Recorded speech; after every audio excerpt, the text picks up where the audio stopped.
Globally নয়, বাংলাদেশের প্রেক্ষাপটে কিন্তু ফুসফুসের ক্যান্সার রোগীদের সংখ্যাটা দিন দিন বৃদ্ধি পাচ্ছে। ধারণা করা হচ্ছে 2030 সাল বা 40 সালের মধ্যে এই সংখ্যাটা যতটুকু আছে তার থেকে অনেক বেশি বেড়ে যাবে। আজ আমরা ফুসফুসের ক্যান্সার নিয়ে বিস্তারিত আলোচনা করার চেষ্টা করব। সুপ্রিয় দর্শক, আপনাদের সবাইকে আমন্ত্রণ জানাচ্ছি হেলথ কেয়ার অনকোলজি প্রেজেন্স এখন টিভি নিয়মিত আয়োজন আরোগ্য নিকেতনে। আপনাদের সাথে রয়েছে আমি নুসরাত জাহান দীপা। দর্শক, আমাদের আজকের আলোচ্য বিষয় হচ্ছে ফুসফুসের ক্যান্সার শনাক্তকরণ এবং চিকিৎসা। আর এই বিষয়টি নিয়ে কথা বলার জন্য আজ আমাদের সঙ্গে স্টুডিওতে উপস্থিত রয়েছেন একজন বিশেষজ্ঞ চিকিৎসক। আমাদের সঙ্গে রয়েছেন ডক্টর মোহাম্মদ ওয়াহিদ আক্তার, সহযোগী অধ্যাপক এবং বিভাগীয় প্রধান, রেডিওথেরাপি বিভাগ, sir Salimullah medical college and Mitford hospital. আপনাকে স্বাগত জানাচ্ছি আমাদের আজকের এই অনুষ্ঠানে। ধন্যবাদ আপনাকে। আমাদের আজকের আলোচ্য বিষয় হচ্ছে ফুসফুসের ক্যান্সার শনাক্তকরণ এবং চিকিৎসা। যেমনটি বলছিলাম যে গ্লোবালি সেই সাথে বাংলাদেশেও কিন্তু ফুসফুসের ক্যান্সার রোগীদের সংখ্যাটা বৃদ্ধি পাচ্ছে। প্রথমে আপনার কাছে একটু জানবো, এই যে সংখ্যাটা বৃদ্ধি পাচ্ছে সেই সংখ্যাটা আসলে কেমন, সেটা যদি আমরা গ্লোবালি বলি অথবা বাংলাদেশের প্রেক্ষাপটে যদি বলি। ধন্যবাদ আপনাকে সুন্দর প্রশ্নের জন্য, কারণ এটা এখন আমাদের দেশে কিংবা সারা পৃথিবী জুড়ে একটা বার্নিং ইস্যু হয়ে দাঁড়িয়েছে যে ফুসফুসের ক্যান্সার আশঙ্কাজনকভাবে বৃদ্ধি পাচ্ছে। এই বৃদ্ধি পাওয়ার যদি আমি বাংলাদেশের প্রেক্ষাপটের ডাটার কথা বলি, সেরকম আমাদের এখানে নেশন ওয়াইড কোনো ডাটা অ্যাভেলেবল নাই। তবে আমাদের দেশে যে ক্যান্সার হসপিটাল কিংবা অন্যান্য যে ইনস্টিটিউশনগুলো আছে যারা ক্যান্সার নিয়ে কাজ করে, তাদের কিছু প্রাতিষ্ঠানিক ডাটা আছে। আমাদের ক্যান্সার রেজিস্ট্রি রিপোর্ট, যেটা জাতীয় ক্যান্সার গবেষণা ইনস্টিটিউট হাসপাতাল থেকে নিয়মিতভাবে প্রকাশিত হয়, ওটা সর্বশেষ যে সংখ্যা আছে সেই সংখ্যা অনুসারে আমরা যদি ক্যান্সারকে টপ 10 ম্যালিগনেন্স হিসেবে ভাগ করি, ফুসফুসের ক্যান্সারটা 1 নম্বর পজিশনে আছে both for male and female সেক্সের ক্ষেত্রে। আর যদি শুধু মেল সেক্সের কথা বলি, তাহলে পুরুষদের মধ্যে এটা 1 নম্বর পজিশনে আছে ফুসফুসের ক্যান্সার। আর যদি শুধু মহিলাদের ক্ষেত্রে বলি, প্রথম 10টার মধ্যে এটা 3 নম্বর অবস্থান নিয়ে আছে। আর বিশ্বের অন্যান্য দেশের কথা যদি বলি, গ্লোবোকন বলে একটা প্রতিষ্ঠান আছে যারা ক্যান্সার নিয়ে কাজ করে, তাদের ডাটা অনুসারে 22 সালের রিপোর্ট অনুসারে সারা পৃথিবীতে এখন পর্যন্ত মানে নিউ কেস যেটা ডায়াগনোসিস হচ্ছে এটা 4.8 মিলিয়ন। আচ্ছা, এর মধ্যে দুঃখজনকভাবে 2.4 মিলিয়ন এরা মারা যাচ্ছেন। মানে এই মৃত্যুর হারটা কিন্তু অনেক বেশি। এখন এই ধারাটা যদি অব্যাহত থাকে, গ্লোবোকনের রিপোর্ট অনুসারে 2050 সালের মাঝে এটা জাস্ট ডাবল হয়ে যাবে, অর্থাৎ 4.8 মিলিয়নের জায়গায় এটা দেখা যাবে তখন আরও ডাবল হয়ে গেছে, এবং এই মৃত্যুর হারটাও সেক্ষেত্রে 3.5 মিলিয়নের মতো হয়ে যাবে। অর্থাৎ এটা দিন দিন বেড়েই যাচ্ছে যদি এই ধারাটা অব্যাহত থাকে। আচ্ছা, তো এই যে আপনি বললেন সংখ্যাটা যে দিন দিন বেড়েই যাবে এবং 2050 সাল নাগাদ যে সংখ্যাটা আপনি বললেন, সেটা আসলে আমাদের সকলের জন্যই কিন্তু খুবই বিপজ্জনক বা আশঙ্কাজনক বলা যেতে পারে, এবং এটার জন্য কিন্তু আমাদের দরকার ব্যক্তিগতভাবে সচেতনতা এবং সার্বিকভাবেই কিন্তু কিছু প্রতিরোধ ব্যবস্থা গড়ে তোলা। আপনার কাছে একটু জানবো, এই যে সংখ্যাটা বৃদ্ধি পাচ্ছে ফুসফুসের ক্যান্সার, সেটার পিছনে নিশ্চয়ই অনেক ধরনের কারণ রয়েছে, সেই কারণগুলি একটু আপনার কাছে জানবো। ধন্যবাদ। আসলে আমাদের এই যে প্রকৃতির যে বিষয়গুলো, দূষণগুলো, এই দূষণ হচ্ছে 1 নম্বর কারণ। দূষণের মধ্যে আমি 2টা ভাগে যদি ভাগ করি, আমাদের ব্যক্তিগত যে অভ্যাসগুলো আছে, যেমন ধূমপানের অভিজ্ঞতা কিংবা ধূমপানের অভ্যাস, এটা হচ্ছে 1 নম্বর কারণ। যে ধূমপায়ী ব্যক্তি এবং যিনি ধূমপান করছেন না তার সঙ্গে যিনি আছেন, অর্থাৎ একই পরিবারের দুজন আছে যাদেরকে আমরা প্যাসিভ স্মোকার বলি, এই প্যাসিভ স্মোকার এবং যারা ধূমপান করছে, এই সংখ্যাটা হচ্ছে মূল কারণ হিসেবে বিবেচনা করা যায় যে ফুসফুসের ক্যান্সারের জন্য। আর অন্য যেটা ফ্যাক্টরগুলো কাজ করে, অর্থাৎ এনভায়রনমেন্টাল ফ্যাক্টর, জীবাশ্ম জ্বালানি দূষণ, তারপর রেডন গ্যাস, আর্সেনিক, এইসব কিছু প্রাকৃতিক যে বিষয়গুলো আছে, এই পরিবেশ দূষণ, তাদের কারণেও এই ফুসফুসের ক্যান্সারটা হয়ে থাকে। আচ্ছা, এই যে কিছুদিন আগে আমরা একটা রিপোর্ট দেখেছি যে ঢাকা শহরের অবস্থা যদি আমরা বলি, যে ঢাকা শহরে যে পরিমাণ ধুলাবালি রয়েছে সেটি 23টি সিগারেট খাওয়ার মতোই। তো এই যে পলিউশনটা হচ্ছে এয়ার পলিউশনটা তো ফুসফুসের ক্যান্সার তৈরি করতে পারে। এক্ষেত্রে আসলে এই এয়ার পলিউশনটাকে বন্ধ করার জন্য, পরিবেশটাকে আরেকটু বিশুদ্ধ করার জন্য একজন অনকোলজিস্ট হিসেবে আসলে আপনাদের তরফ থেকে কি ধরনের আপনারা কোনো ইনিশিয়েটিভ নিয়ে থাকেন বা কোনো ধরনের কোনো কর্মসূচি বা সেমিনার সিম্পোজিয়াম করে থাকেন কিনা? আসলে এয়ার পলিউশন এটা তো আমাদের সামগ্রিকভাবে সবার উপরেই কিন্তু এই দায়িত্বটা বর্তায়। এয়ার পলিউশনের কারণে আমি প্রথমেই যদি আসি জীবাশ্ম জ্বালানি, এই জীবাশ্ম জ্বালানির ব্যবহার যদি আমরা সীমাবদ্ধ করতে পারি, কিংবা যে পরিমাণে কম্বাশন হলে আমাদের পরিবেশ দূষণ করতে পারে, কিংবা আমাদের জীবাশ্ম জ্বালানির মধ্যে কিছু কিছু হেভি মেটাল ইউজ হয় যেমন লেড, ক্যাডমিয়াম, এগুলো কিন্তু ফুসফুসে ক্যান্সারের অন্যতম একটা কারণ। আর এই যে ধুলাবালি, এগুলো তো আসলে আমাদের জাতীয়গতভাবেই পরিষ্কার পরিচ্ছন্নতা বিষয়টা আমি ব্যক্তিগতভাবেও যেমন সামাজিকভাবেও হতে পারে, আবার প্রাতিষ্ঠানিকভাবেও হতে পারে, অথবা সামগ্রিকভাবে নেশন ওয়াইড আমরা সবাই মিলেই এই বিষয়টার উপরে কাজ করতে পারি। এবং এগুলো নিয়ে বিভিন্ন ধরনের আমাদের নিজস্ব প্রোগ্রাম হচ্ছে, সেমিনার হচ্ছে, সিম্পোজিয়াম হচ্ছে। এবং পরিবেশ দূষণ, এই জ্বালানি দূষণ এবং জ্বালানির বিকল্প হিসেবে যে এখন যে বিষয়গুলো চলে আসছে, যেমন সৌরশক্তি ব্যবহার, কিংবা এই যে আমরা গাড়িতে যে ব্যাটারিগুলো ব্যবহার করছি, অর্থাৎ জীবাশ্ম জ্বালানির উপরে নির্ভরশীলতা কমাইতে হবে, যে জীবাশ্ম জ্বালানিটা পরিবেশ দূষণে সাহায্য করে থাকে। আমরা তো যতটুকু জানি যে নভেম্বর মাসটা হচ্ছে লাং ক্যান্সার অ্যাওয়ারনেস মাস। তো এই লাং ক্যান্সার অ্যাওয়ারনেস মাস এই দিবসটি উপলক্ষে কি ধরনের আসলে আপনাদের পরিকল্পনা রয়েছে? যেমন আমরা র্যালি করে থাকি, বিভিন্ন কর্মসূচি পালন করে থাকি, এবং আরেকটা গুরুত্বপূর্ণ বিষয় হচ্ছে যে প্রতিটা অ্যাওয়ারনেস উইক বা মান্থের কিন্তু একটা প্রতিপাদ্য বিষয় থাকে। আপনার কাছে প্রতিপাদ্য বিষয়টি একটু জানতে চাই। প্রত্যেকটা ক্যান্সারের জন্য একটা নির্দিষ্ট রিবন দিয়ে আমরা সিম্বল আকারে প্রকাশ করে থাকি। লাং ক্যান্সারের জন্য সেটা হচ্ছে পার্পল, ওটাকে বলে পার্ল কালার অথবা হোয়াইট কালার, এই রিবনটাকে আমরা ব্যবহার করে থাকি। আর সেমিনার, সিম্পোজিয়াম কিংবা বিভিন্ন প্রোগ্রাম, র্যালির মাধ্যমে আমরা মানুষকে সচেতন করতে পারি যে আপনারা ধূমপানটাকে কুইট করবেন, যতটা সম্ভব আপনারা ধূমপানকে অ্যাভয়েড করবেন, পরিবেশ যেসব দূষণের কারণ সেই বিষয়গুলোকে আপনারা অ্যাভয়েড করবেন। তাহলে এই ফুসফুসে ক্যান্সারের যে বৃদ্ধির হার, এটা আমরা অনেকাংশে কমাইতে পারবো। আচ্ছা, অধিকাংশ ক্ষেত্রে আসলে হয় যেটা যে বিভিন্ন কর্মসূচি হচ্ছে, বিভিন্ন র্যালি হচ্ছে, বিভিন্ন প্রচারণা করা হচ্ছে কিভাবে ফুসফুসে ক্যান্সারটাকে প্রিভেন্ট করা যায়, কিন্তু এই প্রিভেনশনের জন্য যত ধরনের কর্মসূচি সেটা কিন্তু ঢাকা কেন্দ্রিক বা শহর অঞ্চলে হয়ে থাকে, যেটা আসলে গ্রামের মানুষ বা প্রত্যন্ত অঞ্চলে যারা রয়েছে তারা কিন্তু সেটা মিস করছে। তো ওই পর্যন্ত আসলে মেসেজটুকু কিভাবে পৌঁছানো যেতে পারে, এটার জন্য আসলে আপনারা কি কাজ করছেন? হ্যাঁ, ধন্যবাদ। আসলে এখন কিন্তু ইলেকট্রনিক মিডিয়ার যুগ। এখন কিন্তু প্রত্যেক মানুষের হাতে হাতে একটা করে সেলফোন কিংবা ডিভাইস আছে।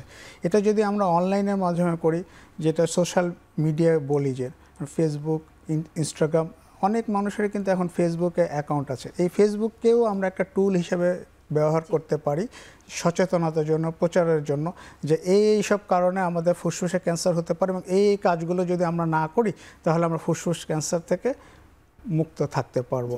এগুলো যদি আমরা, এটা নিঃসন্দেহে যে সোশ্যাল মিডিয়া, টিভি সবকিছু হচ্ছে যে জানার একটা বিশাল মাধ্যম, কিন্তু তারপরে দেখা যায় যে আমরা এই ধরনের মেসেজগুলো দেখছি, শুনছি, কিন্তু মানছি না।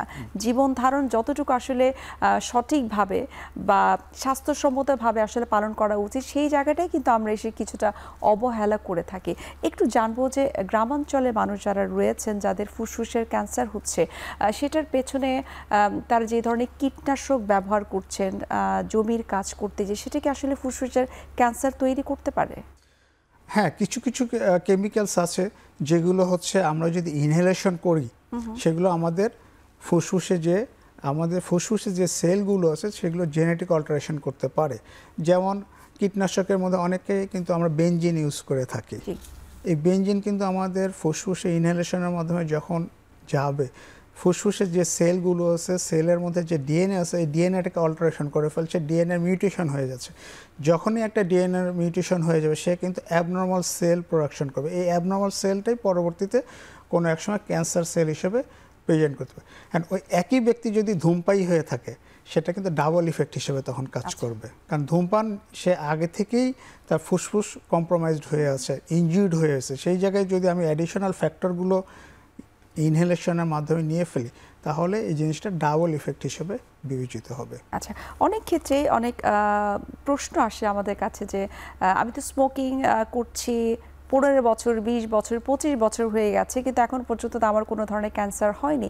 আবার অনেকের ক্ষেত্রে দেখা গেছে যে স্মোকিং তিনি করতেন এবং তার ক্যান্সার কিন্তু হয়েছে, ফুসফুসের ক্যান্সার। তো এই যে কারোর হচ্ছে না, এর পেছনে আসলে মূল কারণটা কি? আচ্ছা, ধন্যবাদ। এখানে কিছু কিছু ফ্যাক্টর কাজ করে। আমাদের বডির যে নিজস্ব ডিফেন্স মেকানিজম আছে, সেই ডিফেন্স মেকানিজম কিন্তু কন্টিনিউয়াসলি আমাদেরকে হেল্প করে যাচ্ছে যে নতুন নতুন যে অ্যাবনর্মাল সেলগুলো প্রোডাকশন হচ্ছে সেগুলোকে ডিস্ট্রয় করছে। এখন আমাদের এক একজনের ইমিউন সিস্টেম এক এক রকম। যার ইমিউন সিস্টেম খুব ভালো, সে স্মোকিং করা সত্ত্বেও দেখা যাচ্ছে যে বডির যে ডিফেন্স মেকানিজম সে অ্যাবনর্মাল সেলগুলোকে ডিস্ট্রয় করছে। কিন্তু যার ইমিউন সিস্টেম তুলনামূলকভাবে খারাপ, কম্প্রোমাইজড, কিংবা তার খাদ্যাভ্যাসের মধ্যেও কিছু লিমিটেশন আছে, যার ফলে বডি সেই ইমিউন সিস্টেমকে বুস্ট আপ করতে পারছে না, ডেভেলপ করতে পারছে না, তখন দেখা যায় যে কোনো কারণে একটা অ্যাবনর্মাল সেল তৈরি হচ্ছে, সেই অ্যাবনর্মাল সেলটাই পরে ফ্লেয়ার অর্থাৎ ইমিউন সিস্টেমের পাশাপাশি আপনি কিছু কো-ফ্যাক্টরের কথা আপনি বলছেন, যেমন এখনকার যুগে ওভারওয়েট বা ওবিসিটি কিন্তু একটা বার্নিং ইস্যু হয়ে গেছে, এবং কিছু রিপোর্ট কিন্তু বলছে যে শুধুমাত্র ওভারওয়েট ওবিসিটির জন্য কিন্তু 15 থেকে 20 গুণ বেড়ে যাবে ক্যান্সার রোগীদের সংখ্যা। তো এক্ষেত্রে ওভারওয়েট বা ওবিসিটিও কি আসলে লাং ক্যান্সারকে ট্রিগার করতে পারে কিনা? আসলে ওভারওয়েট এবং ওবিসিটির সাথে আমাদের কিন্তু ডায়াবেটিসের একটা রিলেশন চলে আসে। স্বভাবত ডায়াবেটিস যার থাকবেন, সেই ডায়াবেটিক পেশেন্টে কিন্তু ইমিউন সিস্টেম কিছুটা হলেও কম্প্রোমাইজ থাকবে, এবং ইমিউন সিস্টেম কম্প্রোমাইজড হয়ে যাওয়া মানেই আমাদের এই ক্যান্সার রিলেটেড জটিলতাগুলোকে ইনভাইট করা হবে। আমরা অনেক ক্ষেত্রে তো আসলে শুনে থাকি যে পরিবারে কোনো একজন সদস্যের যদি ডায়াবেটিস থাকে, বাকিরাও সেই রিস্কে থাকে। পরিবারে কোনো একজন যদি ক্যান্সার রোগী থাকে, বাকিদেরও সেই রিস্কটা থেকে থাকে। লাং ক্যান্সারের যদি কোনো পেশেন্ট থাকে পরিবারের কেউ সদস্য, তাহলে বাকি মেম্বারদের আসলে পরবর্তীতে এই লাং ক্যান্সার হবার কোনো চান্সেস রয়েছে কিনা? কিছু কিছু ক্ষেত্রে সম্ভাবনা থাকে, কারণ এখন জেনেটিক যে ফ্যাক্টরগুলো আছে, জেনেটিক যে আমাদের কোডিং সিস্টেমগুলো, এগুলো কিন্তু ট্রান্সমিট হচ্ছে পরবর্তী জেনারেশনে। এখন একটা কোডিংয়ে যদি এলোমেলো কিংবা অল্টারেশন থাকে, সেই বিষয়টাই কিন্তু পরবর্তীতে ক্যান্সারের জন্য দায়ী হিসেবে বিবেচিত। হ্যাঁ, লাং ক্যান্সারের ক্ষেত্রে শুধু যে এই জেনেটিক ফ্যাক্টর না, ধূমপানের অভ্যাসটা একটা বড় ফ্যাক্টর। সাথে একই বাসায় যদি ইন্টারনাল এনভায়রনমেন্ট অপরিষ্কার অপরিচ্ছন্ন হয়, তাহলে সেগুলো কো ফ্যাক্টর হিসেবে কাজ করবে। আর বিশেষ করে এই জেনেটিক ফ্যাক্টরগুলো, যেমন ব্রেস্ট ক্যান্সার কিংবা কোলোরেক্টাল ক্যান্সার কিংবা প্রোস্টেট ক্যান্সার, এইসব ক্যান্সারের ক্ষেত্রে বেশি বিবেচনা করে। যে ওবেসিটি বলেন কিংবা এই যে সেডেন্টারি লাইফস্টাইল বলেন, সেগুলোর জন্য এগুলো বেশি বিবেচনা করা হয়ে থাকে। আচ্ছা, যেহেতু লাং ক্যান্সারের অন্যতম একটা কারণ হিসেবে স্মোকিংকে দায়ী করা হয়, বেশ কয়েক বছর আগে থেকে কিন্তু কিছু রিপোর্ট আসছে যে স্মোকিংয়ের পরিবর্তে কেউ যদি আসলে ভেপ ইউজ করে থাকে, তাহলে তার ক্যান্সার হবার সম্ভাবনা অনেকটাই কমে যাবে। এটার আসলে কোনো সায়েন্টিফিক ব্যাখ্যা রয়েছে কিনা? আসলে টোবাকো স্মোকিং বলতে কিন্তু দুই রকম বিষয়, একটা হচ্ছে টোবাকো স্মোকিং, একটা হচ্ছে নন টোবাকো স্মোকিং। টোবাকো হচ্ছে মেইন কালপ্রিট। একটা টোবাকোতে দেখা গেছে কেমিক্যাল অ্যানালাইসিস করে 4 থেকে 7 হাজার কেমিক্যাল সাবস্টেন্স পাওয়া গেছে। এই কেমিক্যাল সাবস্টেন্সের মধ্যে ধারণা করা হয়েছে 69 যে সাবস্টেন্সে যারা পটেন্ট ফর ডেভেলপিং ক্যান্সার। যেমন নিকোটিন হচ্ছে মেইন কালপ্রিট। এরপর আছে টার, টোলুইন, বেনজিন, আর্সেনিক, যেগুলো হচ্ছে ওই কেমিক্যাল সাবস্টেন্সগুলো। অন্য যে আপনি ভেবের কথা বলেন, সেগুলোতে নিকোটিন নাই, যার জন্য বলা হয়ে থাকে নিকোটিনিক ইফেক্টটা ভেবের থাকবে না। কিন্তু তার মানে এই না যে আমি ভেবকে ইনভাইট করতে পারি। আসলে যে কোনো এই জাতীয় বিষয়গুলো পরিহার করাই ভালো। এই যে ভেবের কথা আপনি বলছেন, ভেবটাও তো আসলে যদি লাং ক্যান্সার নাও হয়ে থাকে, সেটাও তো কোনো না কোনো ভাবে লাংয়ের ক্ষতি করতে পারে। এটা তো একটা কেমিক্যাল সাবস্টেন্স। শুধু যে মানে নিকোটিনই আমাদের ক্যান্সারের জন্য দায়ী তা না। এখানে টার আছে, টোলুইন আছে, বেনজিন আছে, আর্সেনিক আছে, ফর্মালডিহাইড আছে, ক্যাডমিয়াম আছে, লিড আছে। যে কোনো একটা উপাদান যদি এর মধ্যে থাকে, সেটাই দায়ী হতে পারে লাং ক্যান্সার ডেভেলপের জন্য। আচ্ছা, এই যে তরুণ সমাজ আস্তে আস্তে এটার দিকে এত বেশি ধাবিত হচ্ছে, স্মোকিং অ্যাজ ওয়েল ভেপটার সঙ্গে, সেই প্রসঙ্গটা আরেকটু বিস্তারিত আপনার কাছ থেকে জানবো যে এর থেকে পরিত্রাণের উপায় কি। একটা বিরতির সময় হয়ে গেছে, আমরা বিরতি নিচ্ছি। Thank you.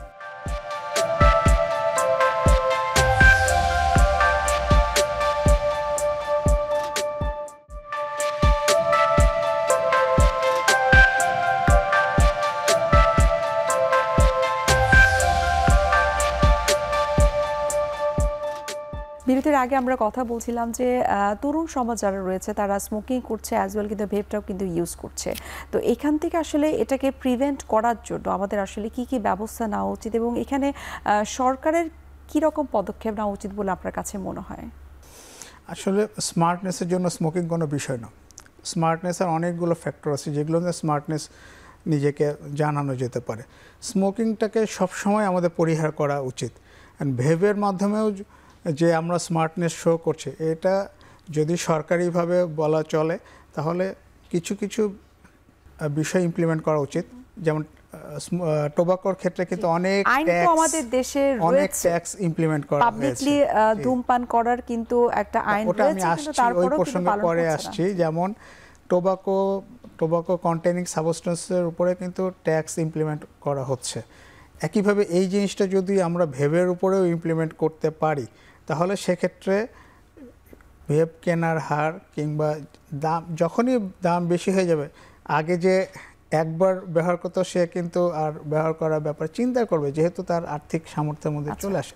আর আইনের বিষয়, যেমন টোবাকো স্মোকিং ব্যাপারে ওপেন পাবলিক প্লেসে কিংবা যে কোনো জায়গায় একটা আইন আছে, এবং এই আইনের বাস্তবায়নটা হচ্ছে সবচেয়ে জরুরি। আইন তো অনেকেই আছে, কিন্তু আইন শুধু সরকার একাই বাস্তবায়ন করবে তা না, আমার নিজেরও সেলফ একটা স্টিম থাকতে হবে যে আমি সরকারি এই নিয়মটা মানব, যেখানে আমি পাবলিক স্পেসে ধূমপান করব না। কারণ আমি একা ধূমপান করতে যে আরও 10 জনকে আমি ইনজুর্ড করে ফেলছি, এটা কিন্তু আমার কারণে যে 10 জন ক্ষতিগ্রস্ত, এটা কিন্তু আসলে এই সতর্কতা বলেন কিংবা স্বতঃস্ফূর্ত বলেন কিংবা সচেতনতা বলেন, এটা আমার নিজেকেই গড়ে তুলতে হবে। আচ্ছা, শুধু শুধু আইন করে তার সচেতনতা কিংবা স্বতঃস্ফূর্ততা এটা তো হতে পারে না। এই যে ব্যক্তিগতভাবে সচেতন হওয়ার বিষয়টা আপনি বলছেন, এবং এই যে নভেম্বর মাস জুড়েই যে লাং ক্যান্সার সচেতনতা দিবস পালন করা হবে, সচেতনতার মাস হিসেবে পালন করা হবে, তো এক্ষেত্রে কি এই ধরনের কোনো সুপারিশমালা আপনাদের রয়েছে কিনা সরকারের প্রতি, যে এটাকে আরও শক্তভাবে আইনটাকে যেন প্রয়োগ করা হয়? অবশ্যই, এটা তো আমরা সবসময় চাই যে একজন অনকোলজিস্ট কিংবা ক্যান্সার বিশেষজ্ঞ হিসেবে আমরা চাইব যে এই ফুসফুসের ক্যান্সার যেন আর না বৃদ্ধি পেতে পারে। কারণ যে কোনো ক্যান্সার একটা পরিবারের জন্য ডিজাস্টার হিসেবে বিবেচিত হয়ে যায়। সে একা ক্যান্সার আক্রান্ত ব্যক্তি, কিন্তু তার আশেপাশে যারা আছেন সবাই কিন্তু এর প্রভাবে প্রভাবিত হয়ে যাচ্ছে। সেই জন্য সরকারিভাবে যদি এই বিষয়গুলো আমাদেরকে বলা হয়, কিংবা সরকার যদি বলতে চান যে আমরা এই বিষয়গুলোকে, এই ক্ষেত্রগুলোকে আমরা নিষেধাজ্ঞার মধ্যে নিয়ে আসবো, তাহলে কিন্তু এটা খুবই মাত্রায় সম্ভব। আর সেমিনার, সিম্পোজিয়াম এগুলো সবসময় তো প্রচার হচ্ছেই, এবং যে কোনো হসপিটালে আমরা কিন্তু একটা প্রোগ্রাম করে থাকি, সেটা সাপ্তাহিক হোক কিংবা দৈনিক হোক। যে পেশেন্টগুলো আসছে তাদেরকে আমরা নির্দিষ্টভাবে একটা বিষয়ের উপরে সচেতনতার জন্য 10 মিনিট হোক, 15 মিনিট হোক, 1 ঘন্টা হোক, আমরা একটা সেশনের মতো নিয়ে থাকি। যার ফলে যে রোগীগুলো আসছে, তাদের সঙ্গে যে আত্মীয় স্বজন আসছে, তারা কিন্তু অনেক কিছু জেনে যাচ্ছে যে কিভাবে আমরা এসব বিষয় থেকে দূরে থাকতে পারি, কিংবা আমাদের ব্যক্তিগতভাবে কি করা উচিত। অ্যান্ড সেই ব্যক্তি যদি তার এলাকায় যেয়ে কিংবা তার পরিবারে যদি এই নিয়মটা পালন করে, তাহলে কিন্তু অনেকখানি আমরা আশঙ্কামুক্ত হয়ে যেতে পারবো। আচ্ছা, অর্থাৎ সবাইকে সবার জায়গা থেকে আসলে চেষ্টাটা করতে হবে এটাকে প্রিভেন্ট করার জন্য। অনেকেই রয়েছে যাদের ছোটবেলা থেকে অ্যাজমা রয়েছে, সিওপিডি রয়েছে, তো এই সিওপিডি বা অ্যাজমার সাথে কি আসলে লাং ক্যান্সার হওয়ার কোনো রিলেশন রয়েছে কিনা? আসলে ধারণা করা হয় যাদের লাংয়ে এই ধরনের ইনজুরি কিংবা ক্রনিক ডিজিজগুলো আছে, সেক্ষেত্রে স্বভাবত লাংয়ে কিছু ইনজুরি হয়। এই ইনজুরি থেকেই কিন্তু আবার সেল যে রেপ্লিকেশন হচ্ছে, অল্টারনেট সেল রেপ্লিকেশন থেকে কিন্তু এই ইনজুর্ড সেল যেটা আসছে, সেখান থেকে ক্যান্সার হওয়ার সম্ভাবনা থেকে যায়। কিন্তু অন্যান্য যে ফ্যাক্টরগুলো যেমন কাজ করে, এখানে ওই ফ্যাক্টরটা সেভাবে অতটা বেশি ধারণা করা হয় না, যেটা ভয়াবহ হতে পারে। আচ্ছা, একটু আপনার কাছে এখন জানতে চাইবো যে ফুসফুসের ক্যান্সারের তো আসলে বিভিন্ন ধরন রয়েছে, সেই ধরনগুলো যদি আমাদেরকে একটু বিস্তারিত বলতেন। আচ্ছা, ধন্যবাদ। ফুসফুসের ক্যান্সারকে আমরা প্রধানত 2 ভাগে ভাগ করি, একটা স্মল সেল লাং ক্যান্সার, আর একটা হচ্ছে non small cell lung cancer. Histology অনুসারে, হিস্টোপ্যাথোলজি অনুসারে এই non small cell lung cancer আবার 2 ভাগে ভাগ করা হয়েছে ব্রড হেডিংয়ে। একটা হচ্ছে স্কোয়ামাস সেল কার্সিনোমা, আর একটা হচ্ছে অ্যাডিনোকার্সিনোমা। আরও কিছু কিছু ছোটো ছোটো ভাগ আছে, সেগুলো আমরা বলতে যাচ্ছি না। মোটামুটি আমরা এই 3টা বড় ভাগকে নিয়েই কাজ করে থাকি ফুসফুসের ক্যান্সারে। আচ্ছা, তো ধরন অনুযায়ী আসলে নিশ্চয়ই এটার উপর ট্রিটমেন্ট ডিপেন্ড করে। ট্রিটমেন্ট সম্পর্কে জানবো, তবে তার আগে একটু জানতে চাই যে কোনো একজন ব্যক্তির ফুসফুস আক্রান্ত হয়েছে এবং তার পরবর্তীতে দেখা গেলো তার ক্যান্সার হয়েছে, নিশ্চয়ই ক্যান্সার হবার আগে কিছু না কিছু সিমটমস থাকে, সেই সিমটমসগুলো আসলে কি কি? ধন্যবাদ। সিমটমস আসলে আমরা কয়েকটা ভাগে ভাগ করে থাকি। প্রধান সিমটম থাকবে একটা দীর্ঘমেয়াদী কাশি, কাশির সাথে কখনো কোনো প্রোডাক্টিভ কাফ হিসেবেও থাকতে পারে, অথবা কাশির সাথে রক্তপাতও হতে পারে। আবার কিছু পেশেন্ট এসে আমাদেরকে বলে আমার কাশি ছিল অনেক দিন থেকে, কাশি ভালো হচ্ছে না এবং 3 মাসের অধিক কাশি হয়ে গেছে, সাথে সাথে আমার শারীরিক অবস্থা, ওজন অনেকখানি কমে এসছে, আমার খাবারের রুচি কমে এসছে। কেউ কেউ এসে বলবে যে আমার গলার স্বরের পরিবর্তন হচ্ছে, কিংবা আমার তীব্র ব্যথা হচ্ছে। এইসব কিছু কিছু লক্ষণ নিয়ে রুগীরা এসে আমাদের কাছে কমপ্লেন করে থাকে। তবে ক্যান্সার রুগী ক্যান্সারের কোথায় পজিশন, অর্থাৎ কোন লোকেশনে ক্যান্সারটা হয়েছে ফুসফুসের, সেটার উপরেও নির্ভর করে লক্ষণগুলো কিভাবে আসবে। আচ্ছা, সেটা একটু জানতে চাই যে আপনি বললেন যে লোকেশনটার উপর ডিপেন্ড করে, যেটা আসলে কতটুকু অ্যাডভান্স স্টেজে চলে গেছে, সেটা যদি আমাদেরকে একটু বিস্তারিত বলতেন। ফুসফুসের ক্যান্সার দুইভাবে হইতে পারে, একটা হচ্ছে সেন্ট্রাল লোকেশন আর একটা হচ্ছে পেরিফেরাল লোকেশন। অর্থাৎ ফুসফুসের যে আমাদের যেখানে ব্রঙ্কিয়াল ট্রিটা আছে, ওইখানে যদি কোনো মাস থাকে, কোনো লেশন থাকে, তাহলে পেশেন্ট হয়তো এসে কাশির কথা বলবে, সাথে শ্বাসকষ্টের কথা বলবে। তারপরে আরেকটা যেটা সম্ভাবনার কথা বলে যে গলার স্বরের পরিবর্তন হয়ে গেছে। আর পেরিফেরি লোকেশনে যেগুলো থাকবে, এই ক্যান্সারগুলো দেখা যায় যে অনেক সময় অনেক পরে আসে। সে হয়তো এমন অ্যাডভান্স স্টেজে চলে এসছে যে তার চেস্টে মেটাস্টাসিস হয়ে গেছে, অর্থাৎ বোন পেন নিয়ে চলে আসছে, বোনের ইনভলভমেন্ট নিয়ে চলে আসছে, কিংবা প্লুরা যেটা সেটাতে ইনভলভমেন্ট নিয়ে চলে আসছে। আবার কিছু কিছু ক্যান্সার আছে যেগুলো লাংয়ের অ্যাপেক্সে হয়, যেগুলোকে আমরা বলি প্যানকস্ট টিউমার। সেইখানে যদি কোনো ক্যান্সার হয়, তাহলে সেক্ষেত্রে পেশেন্ট এসে হয়তো বলছে আমার চোখের পাতা পড়ে যাচ্ছে, আমি খুলতে পারছি না, ঠিক আছে, এটাকে আমরা বলি টোসিস। আবার অনেক সময় পেশেন্ট বলে আমার যে সাইডে ক্যান্সার হয়েছে, সে বলছে সেই সাইডে আমি হাত দুর্বল অনুভব করছি, ঠিক আছে, যেহেতু তখন নার্ভ কম্প্রেশন হয়, নার্ভ কম্প্রেশনের কারণে সে হয়তো রেসপেক্টিভ সাইডের আর্মের একটা ইনঅ্যাবিলিটিস অফ মুভমেন্ট এরকম কিছু কমপ্লেন নিয়ে আসতে পারে। অর্থাৎ ক্যান্সার কোথায় আছে সেই লোকেশনের উপর ডিপেন্ড করে সিমটমগুলো আসে। আচ্ছা, এবং সেই সাথে তো স্টেজের উপরও তো ডিপেন্ড করে, যেমন প্রাথমিক পর্যায়ে যদি ধরা পড়ে।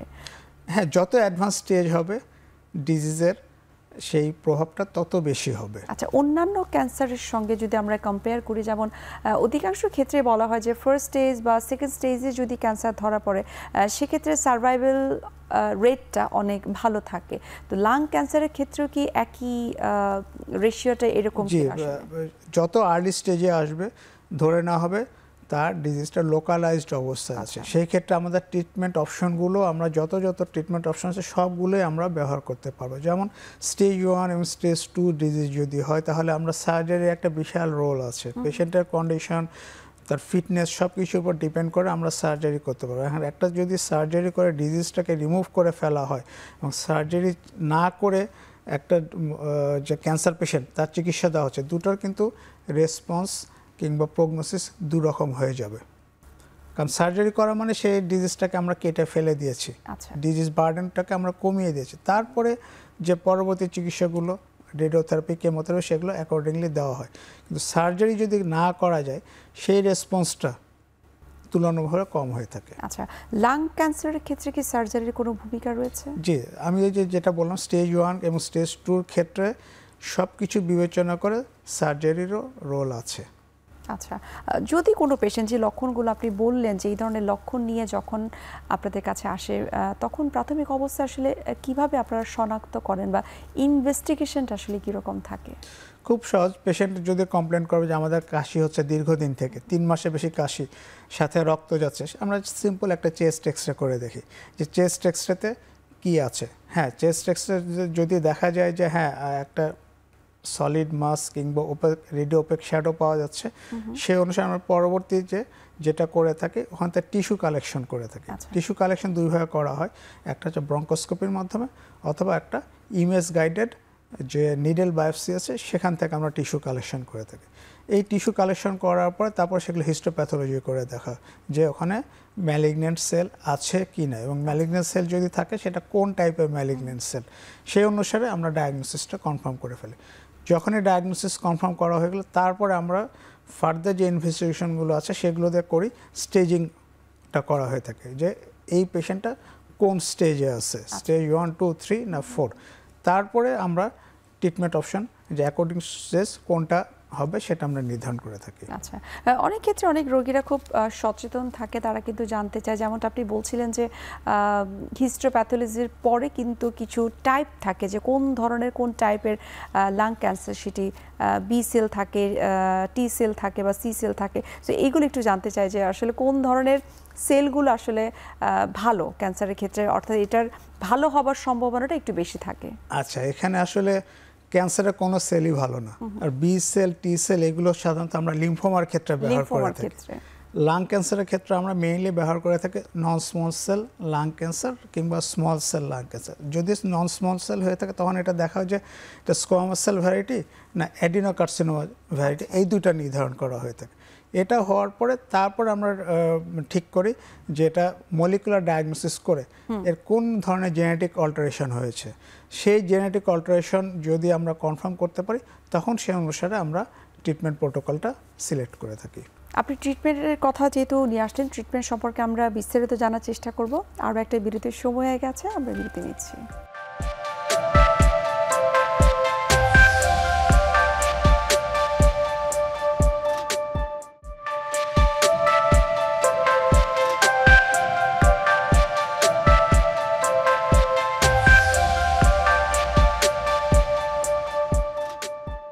বিরতির আগে আমরা কথা বলছিলাম ট্রিটমেন্ট নিয়ে। এখন আপনার কাছে একটু বিস্তারিত জানবো যে কী ধরনের ট্রিটমেন্ট করা হয়, কার ক্ষেত্রে কোন ধরনের ট্রিটমেন্টগুলো অ্যাপ্রোপ্রিয়েট এবং কিভাবে সেটা আপনারা ডিসাইড করে থাকেন।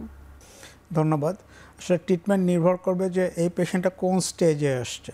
যদি স্টেজ 1, 2 এগুলো হচ্ছে আমরা আর্লি স্টেজ বলি, আর 3, 4 3 হচ্ছে অ্যাডভান্স স্টেজ এবং 4 হচ্ছে মেটাস্টেটিক, অর্থাৎ যেখানে আমার অসুখটা থাকার কথা ছিল প্রাইমারি সাইট লাং, সেখান থেকে যদি অন্য কোথাও চলে যায়, যেমন লিভার, ব্রেইন কিংবা ভার্টিব্রাল কলাম কিংবা প্লুরাল এফিউশন হয়ে গেছে, পেরিকার্ডিয়াল এফিউশন হয়ে গেছে, এগুলোকে তখন আমরা বলি স্টেজ 4 ডিজিজ। এটার জন্য ট্রিটমেন্ট অপশন সম্পূর্ণ আলাদা। এখানে আমরা ট্রিটমেন্টটা করি প্যালিয়েটিভ। আমি শেষের দিক থেকে শুরু করছি, অ্যাডভান্স স্টেজে প্যালিয়েটিভ অপশন। ওখানে আসলে আমরা কোনো কিছু পেশেন্টের যে কষ্টগুলো আছে ডিজিজ প্রোগ্রেশন যেন আর ফার্দার। কিন্তু কখনো কি এরকম হয়েছে যে 4th স্টেজ থেকেও রোগী আসলে কামব্যাক করেছে? না, 4th স্টেজ অলওয়েজ 4th। অনেক রোগের ক্ষেত্রে কিন্তু আমরা দেখেছি, যেমন যদি আমরা ব্লাড ক্যান্সার এক্সাম্পল দিই, ব্লাড ক্যান্সারের 4th স্টেজ থেকেও কিন্তু রোগী কামব্যাক করেছে, তার পেলিয়েটিভ সেই কেয়ারটার দরকার হয় নাই। ব্লাড ক্যান্সারের ট্রিটমেন্ট পলিসি আমাদের এই সলিড টিউমার হচ্ছে সম্পূর্ণ আলাদা। এটার সাথে ওটা আমরা কম্পেয়ার করব না। আমরা কম্পেয়ার করবো আমাদের যে সলিড টিউমার কিংবা ক্যান্সারগুলো সেগুলোর সাথে। অ্যান্ড স্টেজ 1 এবং 2 কথা যদি আমি বলি লাং ক্যান্সারের ক্ষেত্রে, এখানে 3টা অপশনই আছে: সার্জারি, রেডিওথেরাপি, কেমোথেরাপি, এবং এখন যেটা আরও কিছু কিছু আসছে টার্গেটেড থেরাপি কিংবা ইমিউনোথেরাপি বলি। আর স্টেজ 3 এটাকে আমরা বলি অ্যাডভান্সড স্টেজ, অর্থাৎ এই অসুখটা প্রাইমারি সাইড থেকে আশেপাশে সারাউন্ডিং যে কিছু কিছু স্ট্রাকচার আছে সেখানে এগুলো ছড়িয়ে পড়েছে, সেই জন্য কি এটা আমরা অ্যাডভান্স স্টেজ হিসেবে স্টেজ 3 বলি। হ্যাঁ, স্টেজ 3 পেশেন্টকে আমরা ট্রিটমেন্ট দিয়ে যদি স্টেজ 2 কিংবা স্টেজ 1-এ নিয়ে আসতে পারি সেটাকে আমরা একটা অ্যাচিভমেন্ট হিসেবে বলি। কিন্তু স্টেজ 4 পেশেন্ট যে ব্রেইনে মেটাস্টেসিস হয়ে গেছে, ভার্টিব্রাল কলামে কিংবা লিভারে মেটাস্টেসিস হয়ে, তাকে আসলে আমরা ওইভাবে আউটকাম দিতে পারি না। হ্যাঁ, সাময়িকভাবে তার কিছু প্রশমন হবে, ডিজিজ বার্ডেনকে আমরা রিলিফ করতে পারি, ডিজিজ যে প্রোগ্রেশন সেগুলোকে আমরা কমাতে পারি, কিন্তু এগুলোকে একদম পুরোপুরি আমরা স্টেজ 2 কিংবা 3 আমাদের হিউম্যান বডি এটা নিয়ে আসতে পারবে না। আচ্ছা, ট্রিটমেন্ট করার সত্ত্বেও। অর্থাৎ স্টেজ 4টাকে আপনারা প্যালিয়েটিভ কেয়ারে আপনারা প্যালিয়েটিভ হিসেবে আমরা স্টেজ 4 এর সেটা পেশেন্টের কন্ডিশনের উপর ডিপেন্ড করে আমরা ওটা প্যালিয়েটিভ বলবো না প্যালিয়েটিভ ট্রিটমেন্ট বলবো কিংবা প্যালিয়েটিভ সাপোর্ট বলবো, সেই অনুসারে আমরা নির্ধারণ করে থাকি। আচ্ছা, অনেক রোগীরা অনেক সময় দেখা যায় যে তারা হয়তো 2nd স্টেজে আছে অথবা 3rd স্টেজে আছে, তখন কিন্তু রোগী এবং রোগীর পরিবারের একটা কমন একটা প্রশ্ন থাকে, জানার একটা ইচ্ছা থাকে যে আমার রোগী বাঁচবে কিনা। খুব সাধারণ একটা প্রশ্ন, এটা বাংলাদেশের প্রেক্ষাপটে অনেকেই প্রশ্নটা করে থাকে। এক্ষেত্রে আসলে সেই রোগী এবং পরিবারের সদস্যদের আসলে কিভাবে আপনারা কাউন্সিলিং করে থাকেন, যেটা অনেক বেশি গুরুত্বপূর্ণ একজন চিকিৎসক জি হিসেবে? জি হ্যাঁ, ধন্যবাদ।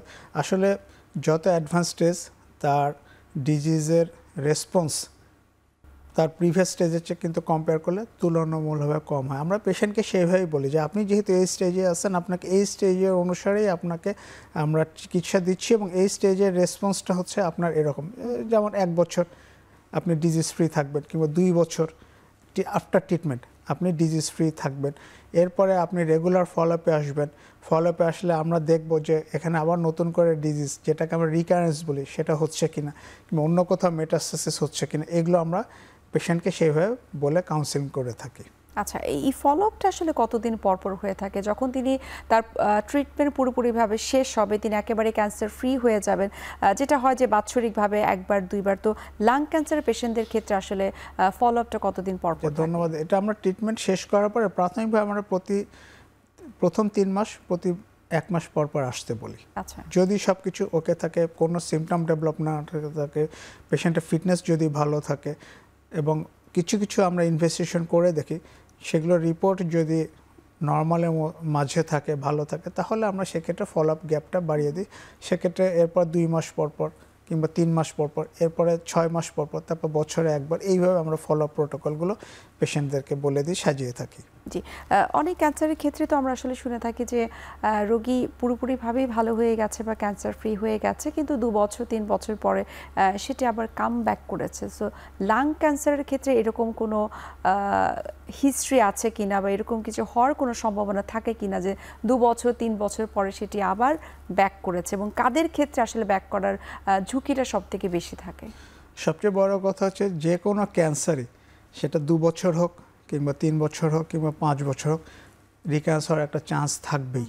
এটা একেবারেই যে আমরা বলবো না যে আপনি ভালো হয়ে গেছেন আর কখনোই আপনার হবে না, এই কথাটা আমরা কখনোই বলি না। আমরা বলি যে আপনার সম্ভাবনা আছে ভালো থাকার, কিন্তু আপনাকে কিছু স্পেসিফিক নিয়মের মধ্যে থাকতে হবে। এই নিয়মের মধ্যে থাকলে আপনি ভালো থাকতে পারেন। হ্যাঁ, লাং ক্যান্সারের ক্ষেত্রে লাং ক্যান্সার এবং অন্যান্য ক্যান্সারের মাঝে একটু পার্থক্য আছে। লাং ক্যান্সার যেহেতু আমাদের ফুসফুস একটা বিশাল ভাইটাল অর্গান, কিছু তো ইনহেলেশন আমাদের সবসময় হচ্ছে, এয়ার পলিউশন সবসময় থাকছে। ওই পেশেন্টের যে হাইজিনিক স্ট্যাটাস, অর্থাৎ পরিবেশ কিংবা বাসার এনভায়রনমেন্ট কেমন, তার বাসায় আবার স্মোকার আছে কিনা, সে পেশেন্ট নিজে ডায়াবেটিক কিনা, এইসব সব কিছু ফ্যাক্টর মিলে তখন ধারণা করা হয় যে উনি কতদিন ভালো থাকবেন কিংবা তার রিক্যান্স হওয়ার চান্স আছে কিনা, এবং কতদিন পরে উনি, এবং স্টেজটাও এখানে একটা ফ্যাক্টর হিসেবে কাজ করে। আচ্ছা, যেহেতু আপনি জীবনযাপনের বিষয়টা বললেন যে স্বাস্থ্যসম্মতভাবে জীবনযাপন করা, ভালোভাবে খাদ্য গ্রহণ করা, সুষম খাবার গ্রহণ করা, এবং আপনি যেমনটি বলছিলেন যে বাসায় কেউ যদি স্মোক করা, তার পেশি স্মোকার যদি থাকে সেটাকে অ্যাভয়েড করে, তিনি নিজেও অ্যাভয়েড করবেন। এর পাশাপাশি আরেকটা গুরুত্বপূর্ণ বিষয় যেটাকে আসলে আমরা সবসময় গুরুত্ব দিয়ে থাকি, যেমন খাদ্য অভ্যাস। একজন ক্যান্সার পেশেন্টের জন্য সঠিক খাদ্য অভ্যাসটা কিন্তু অনেক বেশি দরকার। এক্ষেত্রে আপনারা কী ধরনের সাজেশন দিয়ে থাকেন, বা কোনো পুষ্টিবিদের পরামর্শ নিতে বলেন কিনা? অবশ্যই, কারণ হচ্ছে যে কোনো ক্যান্সার পেশেন্ট, হিউম্যান বডি, যে কোনো আমি ক্যান্সার কিংবা নন ক্যান্সার মানে হেলদি পার্সনের ক্ষেত্রে খাবারের একটা বিশাল ভূমিকা আছে। হেলদি ফুড, ডায়েটারি ফুড কিংবা এই কন্টামিনেট যেগুলো হচ্ছে আমাদের এখন এনভায়রনমেন্টাল যে কন্টামিনেশনগুলো হচ্ছে, সেগুলোকে যদি অ্যাভয়েড করে আমরা গ্রহণ করতে পারি, সেটা অবশ্যই সবাই ভালো থাকবে। এবং প্রোটিন রিচড ফুডটা বেশিকে আমরা প্রেফার করি। আচ্ছা, কারণ কার্বোহাইড্রেট এবং প্রোটিন, যে যত প্রোটিন খাবেন তার কিন্তু বডি ইমিউন সিস্টেম কিংবা ডিফেন্স মেকানিজম তত বুস্টআপ হবে, ডেভেলপ হবে, যেটা কার্বোহাইড্রেটের মাধ্যমে আমরা পেয়ে থাকি না। পাশাপাশি খাবারের যে দূষণটা, এটাকেও যদি আমরা নিয়ন্ত্রণ করতে পারি, যেমন ফরমালিন কিংবা এই যে পোলট্রি ফিডের মধ্যে এখন হেভি মেটাল পাওয়া যাচ্ছে, যে পোলট্রি ফিড মুরগি বলি কিংবা অন্য কিছু বলি, এরা যে খাচ্ছে, খাওয়ার পরে সেগুলো আমরা যে কনজাম্পশন করছি, একই জিনিস তো আমাদের বডিতেও চলে আসছে, তাই না? বডিতে আসা মানে কি, আমরাও তো এফেক্টেড হচ্ছি। তো এই জিনিসগুলোকেও সচেতনতার মাধ্যমে আনতে হবে। ইভেন আমরা এই যে ইন্ডাস্ট্রিয়াল যে প্রোডাক্টগুলো পানিতে মিশে যাচ্ছে, সেই পানিটা আবার জমিতে ব্যবহার করা হচ্ছে। ধানের মাঝেও দেখা গেছে অনেক লিড এবং ক্যাডমিয়াম, যে নর্মাল যে মাত্রাটা লেভেল থাকা দরকার তার চেয়ে অনেক বেশি আর্সেনিকের মাত্রা অনেক বেশি। সেই একই চাল কিংবা খাবার যদি আমরা খাই তাহলে তো আমরাও ইনজিউর হয়ে যাচ্ছি কিংবা আমাদেরও সম্ভাবনা বেড়ে যাচ্ছে। আর অবশ্যই নিউট্রিশন স্পেশালিস্টের মানে কনসাল্ট করা উচিত, কারণ ফুড হাইজিন বলেন, ফুড ডায়েটরি যে রুটিনগুলো এগুলো যদি মেনটেন করা সম্ভব হয় প্রপার গাইডলাইনের মাধ্যমে, তাহলে তো একজন মানুষ ভালো থাকতেই পারবে। এই প্রশ্নটা আসলে আমি করেছি কারণ অধিকাংশ ক্যান্সার পেশেন্ট বা পরিবারের সদস্যরা মনে করেন যে রেডিওথেরাপি, কেমোথেরাপি দেওয়া হয়েছে, খাদ্যাভ্যাস যেটা বাসায় নর্মাল যেটা রান্না করা হবে সেটা রোগী খেলেই হবে, কিন্তু সেই ক্যান্সার পেশেন্টটার জন্য যে আসলে স্পেশাল একটা ডায়েটের দরকার রয়েছে সেই বিষয়টা কিন্তু সম্পর্কে মানে এই বিষয়টা সম্পর্কে আমরা অনেকেই অবগত থাকি না। আমরা এই লাং ক্যান্সার নিয়ে আরও অনেক কিছু আপনার কাছ থেকে জানার চেষ্টা করব। আরও একটা বিরতি নিব, বিরতির সময় হয়ে গেছে।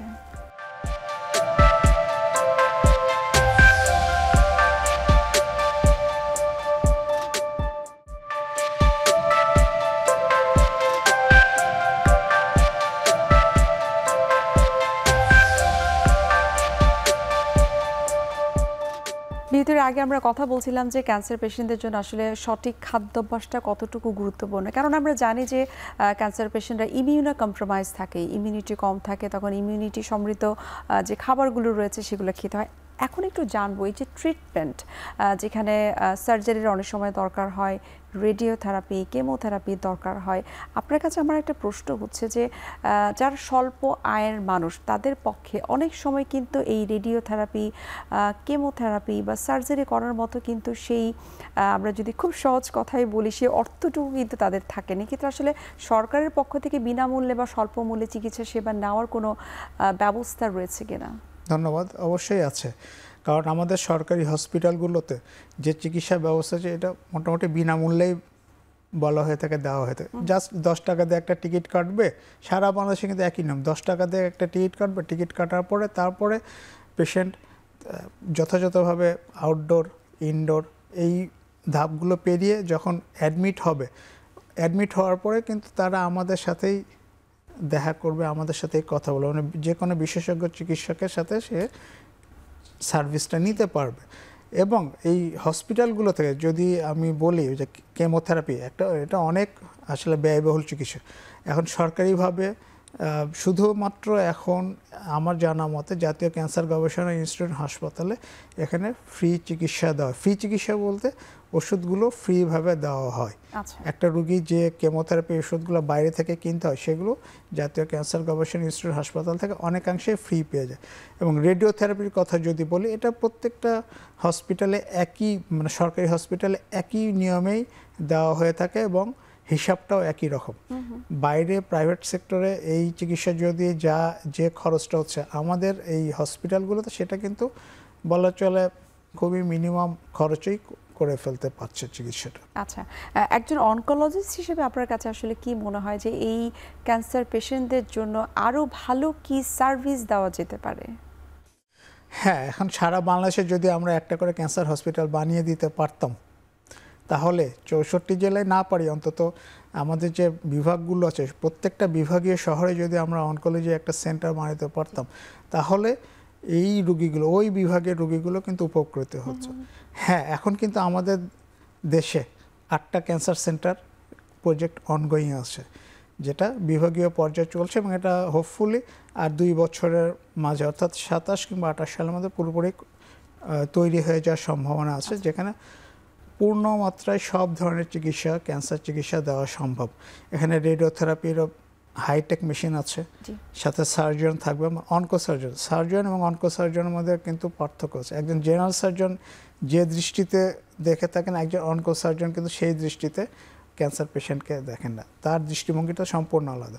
এই ক্যান্সার সেন্টারগুলোতে শুধু সার্জন না, একজন গাইনোকোলজিক্যাল সার্জন উনিও থাকবেন, অর্থো সার্জারি যিনি মানে ক্যান্সার নিয়ে কাজ করেন, সবার জন্য এখানে সুযোগ রাখা হয়। একদম এটা কম্পোজিট একটা হসপিটাল হিসেবে তৈরি করা হচ্ছে, যেখানে সব ফ্যাসিলিটিসই থাকবে চিকিৎসার জন্য, ক্যান্সার চিকিৎসার জন্য। আচ্ছা, মানে আমার কাছে মনে হয় যে আসলে এই যে ক্যান্সার রোগীদের সংখ্যাটা বৃদ্ধি পাচ্ছে, অনেক ক্ষেত্রে দেখা যায় যদি আমরা গ্রামাঞ্চলে মানুষদের কথাই বলে থাকি, তাদের কোনো অসুবিধা হলে, যেমন আপনি বলছিলেন যে 3 সপ্তাহের অধিক কোনো সমস্যা হলে তাকে অবশ্যই ডাক্তারের পরামর্শ নেওয়া উচিত, কিন্তু যারা গ্রামে থাকে তাদের দেখা যাচ্ছে শহরে এসে সেই ট্রিটমেন্টটা করবে সেই অর্থটুকু থাকে না, সেই ইচ্ছাটুকু তাদের থাকে না, যেহেতু অনেক দূরে।